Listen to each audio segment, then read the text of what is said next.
Эми өзгөчө кырдаал министрлиги жалпы Ош облусу боюнча кетирилген чыгымдарды, зыяндарды эсептеп чыгат. Мониторинг группасы бар, булар уже ыкмаларын дагы берет өздөрү. Бирок Ош шаар ичинде, жанагындай базардын ичинде өзгөчө болгон жерлерге комиссия түзүш керек. Биздин укук органдарынын өкүлдөрүн дагы кошуп, колунда жоктогуларга, жанагынтип кредит алгандарга, катуу жапа чегип зыян тарткандарга аларга биз сөзсүз түрдө жардам беребиз. Бизде ошон үчүн мени азыр Садыр Нуркожоевич жиберди деп акчалай түрүндө же болбосо кредиттерин узартып берүү боюнча, эгерде ал мамлекеттик банктарда болсо, же ошо кредиттерин азайтып берүү боюнча ушундай бир механизмдердин баарын иштеп бир жуманын ичинде мага бериңиздер. Бирок ошону менен бирге бүт Ош шаарынын территориясынан өтүп аткан Ак Буранын нугундагы природоохранный зона деп коет. Ошо зонасы менен чогуу толук мэриянын балансына өткөзүп бергиле.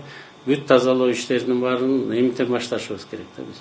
Ошонун баарын системага келтириңиз. Жакынкы бир 2-3 жылдын ичинде бүт баары тазаланып, ордорду менен болсун. Анан жана көпүрөлөр боюнча бүт көпүрөлөрдү алып салып, анан элдер бара албай калгандай кылбай, кайсы жерлер бар экен, аларга атайын проектсин заказ кылып, анан көпүрө кура турган жерлери дагы бизге капложенияга киргизгиле.